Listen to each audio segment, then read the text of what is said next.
வாழாயின் வாழ்வை வாழவே தாழாமல் மேலே போகிறே. సంతోష్ గారు, మీకు మన బతుకు బండి తరఫున శుభాకాంక్షలు అండి.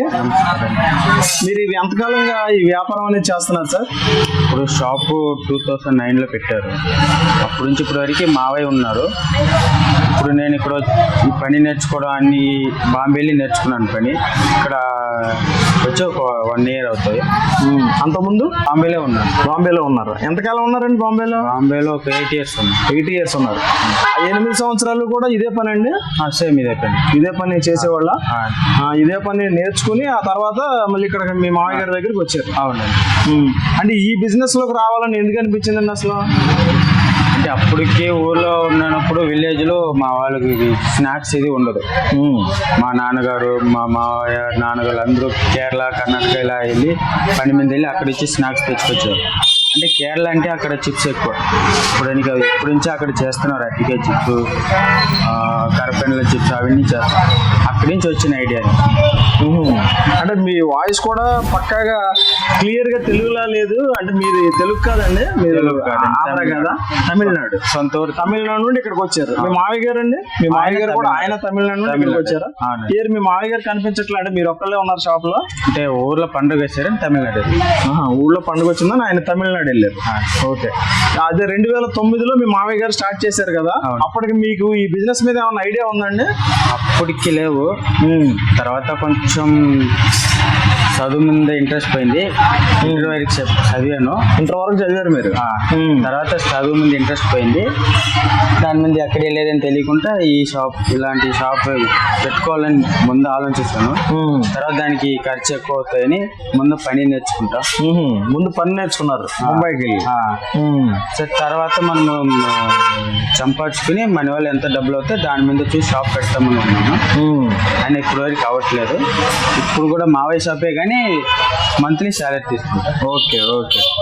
అంటే మావయ్య గారు ఈ షాప్ పెట్టారు కదా, సుమారు ఎంత ఇన్వెస్ట్మెంట్ అయి ఉంటుందండి ఈ షాప్ పెట్టినప్పుడు? కానీ ప్రస్తుతం కంటిన్యూ చేస్తున్న విధానానికి ఇప్పుడు అన్ని అంత సరుకు అంతా ఉంది. అంటే బిస్కెట్స్ దగ్గర, బేకరీ ఐటమ్ అయిన బిస్కెట్స్ దగ్గర నుండి ఈ చిప్స్ ఐటమ్ అంతా కూడా ఉంది. సుమారు ఎంత పెట్టుబడి అయి ఉంటుందండి ఇలా పెట్టుకోవాలంటే? అంటే ఇప్పుడు అప్పటికి కాస్ట్ అంటే తినే ఐటమ్స్ కాస్ట్ తక్కువ అంటే కానీ మెటీరియల్ ఐటమ్స్ కాస్ట్ కొంచెం ఎక్కువ. ఇప్పుడు ఒక్కొక్క ఐటాలకి ఒక్కొక్క మిషన్ తీయాలి. దాని మీద కాస్ట్ ఇప్పుడు పోయిన సంవత్సరం ₹1,00,000 అంటే అదే సేమ్ మెటీరియల్ ఈ సంవత్సరం అయినప్పుడు ఒక 5,000 10,000 ఎక్కువ ఉంటుంది. మనం అంతే కదా మరి. సంవత్సరం బడ్జెట్ మారుతానే ఉంటుంది. పోయిన సంవత్సరం ₹1,00,000 పెట్టుబడి పెట్టింది, ప్రస్తుతం చేయాలంటే 1,10,000 1,15,000 వరకు అవ్వచ్చు అని అంటున్నారు మీరు. ఓకే. అంటే ఇప్పుడు ఈ ఐటమ్స్ అన్ని కూడా చిప్స్ ఉన్నాయి. పొటాటో చిప్స్ కానీ, బంగాళదుంప చిప్స్ కానీ, అరటికాయ సంబంధించిన చిప్స్ కానీ, టమాటో చిప్స్ కానీ ఇవన్నీ కూడా తయారు చేస్తున్నారు కదా. ఇవన్నీ కూడా మీరే సొంతంగా తయారు చేస్తున్నారు. వీటితో పాటు ఇంకా కొన్ని ఐటమ్స్ కనిపిస్తున్నాయి కదా, చెకోడీలు అని, ఇటువంటి ఇవి కూడా మీరే చేస్తారా? అన్ని అంటే అవన్నీ మా షాప్ కి సంబంధించిన వాళ్ళే వేరే ఎక్కడ నుంచి చేసి తీసుకొస్తారు. ఎక్కడండి? ఇక్కడే ఉన్నారు ఆల్కోట జంక్షన్ లో ఉన్నారు. వాళ్ళు తీసుకొచ్చి మీకు వేస్తారు. అంటే అవన్నీ చేయడానికి మెషిన్లు ఉంటాయి. ఓకే. ఒక మిషన్ మినిమం ఒక 5 మీటర్లు 10 మీటర్లు ఇలా వస్తాయి. ఒక 3 మిషన్లు ఉన్నాయి. షాపులు పెట్టడం అవ్వదు. అక్కడ ఒక గుడౌన్ తెచ్చుకుని అక్కడ చేసి తీసుకొస్తారు. వీళ్ళే మీ మామయ్య గారిదే ఉంది అక్కడ? వాళ్ళది హనుమాన్ జంక్షన్ లో ఉందండి. హనుమాన్ జంక్షన్. అక్కడ నుండి చేసుకుని ప్యాకెట్స్ తెచ్చి ఇక్కడ స్టోర్ లో పెట్టుకుని అమ్ముకుంటున్నారు. అంటే రోజుకి ఎంత అవసరం అంత చేస్తారు. ఎంత అవసరం అంత తెచ్చుకుంటూ ఉంటారు. అంటే మీకు రోజుకి ఎంత బయటికి వెళ్తుంది అనేది మీకు ఒక ఐడియా ఉంటది కాబట్టి దాన్ని బట్టి తెచ్చుకుంటూ ఉంటారు. అంటే ఓన్లీ షాప్ కు మాత్రమే, బయట వేరే వాళ్ళకి ఇచ్చేది ఉంటుంది. బయట ఇప్పుడు మీరు ఓన్లీ మీరు తయారు చేసేది మీ షాప్ వరకే, బయటికి ఒకవేళ బయట ఎవరైనా కావాలనుకుంటే కనుక మీ షాప్ వచ్చి కొనుక్కోవాల్సిందే, అంతేనా? అవును. ఓకే. ఇంకా సార్ ఇప్పుడు ఈ మిషనరీ కానీ ఇదంతా మీరు చెప్పే విధానం చూస్తుంటే పెట్టుబడి ఎక్కువే అయినట్టుగా అనిపిస్తుంది. అవును. సుమారు ఏమన్నా ఒక 5-6 లక్షలు అయి ఉంటుంది అంటారా? అయి ఉంటాయి సార్. ఇటువంటి బిజినెస్ పెట్టాలంటే ఒక 5-6 లక్షలు అవ్వచ్చు అంటారా? అవ్వచ్చు సార్. మిషనరీ అంతా ఎక్కడి నుంచి వస్తుంది సార్? అంటే అక్కడ ఊర్లో దీని ముందే ఇలాంటి షాపులు పెట్టడం ముందే అందరూ వ్యవసాయం చేసేవాళ్ళు. దాంట్లో నుంచి ఇన్వెస్ట్మెంట్ ఎక్కడైనా వడ్లకి డబ్బులు తీసుకుని దీని మీద వచ్చి పెట్టిందే కానీ ఫస్ట్ నుంచి కూడా వ్యవసాయ సంబంధించి కుటుంబమే. అవును. అప్పటి నుండి కొంచెం వచ్చిన పెట్టుబడిని బేస్ చేసుకుని పెట్టారు ఈ పెట్టుబడి అయితే. అవును. అదే సుమారుగా ఈ పెట్టుబడి మిషనరీ అంతా కూడా చూస్తుంటే పెట్టుబడి బాగా ఎక్కువగానే అయినట్టుంది. 5-6 లక్షల వరకు పెట్టుబడి అవుతుంది అంటారా? అవును సార్. ఓకే. అలాగే అంటే సార్ ఇప్పుడు మనకి మెయిన్ ఏరియా అంటే మధ్యలో మనకి ఒక షట్టర్ దొరుకుతాయంటే దానికి ఒక కాస్ట్ ఉంది. ఇప్పుడు ఒకరు 3 లక్షలు అడ్వాన్స్ అడుగుతున్నారు, 30,000 40,000 అద్దెలు అడుగుతుంటారు. దాని మీద కానీ మనకి పాయింట్ ఎక్కడ బాగా దొరుకుతాయో దాని మీద మనకి అక్కడ షాప్ కూడా కాస్ట్ ఎక్కువ ఇన్వెస్ట్మెంట్. అలాగే ఇప్పుడు ఈ మిషనరీస్ అన్ని కూడా ఎక్కడ నుండి తీసుకొస్తారు సార్? అంటే మాక్సిమం ఇప్పుడు మీరు అంతా కూడా తమిళనాడు కదా, చెన్నైలో నుండి తీసుకొస్తారా, లేదా ఇప్పుడు ముంబైలో మీరు నేర్చుకున్నారు కాబట్టి ఆ ఏరియా నుంచి ఏమన్నా మిషనరీ వస్తుందంటారా మీరు తెచ్చుకున్నప్పుడు?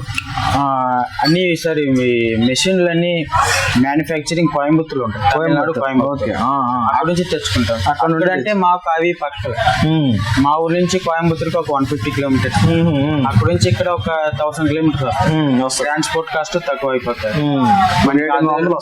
నార్త్ ఇండియన్ పక్క వెళ్తే అక్కడ నుంచి కాస్ట్ ఎక్కువ, ట్రాన్స్పోర్ట్ కాస్ట్ ఎక్కువ అయిపోతుంది. అక్కడ ట్రావెల్స్ వచ్చిన ట్రావెల్స్ పంపి ప్రస్తుతానికి అయితే కోయంబత్తూర్ నుండి తెచ్చుకున్నారు మిషనరీ అంతా కూడా. అలాగే ఇప్పుడు ఏమేమి ఐటమ్స్ తయారు చేస్తూ ఉంటారు సార్ మీ దగ్గర?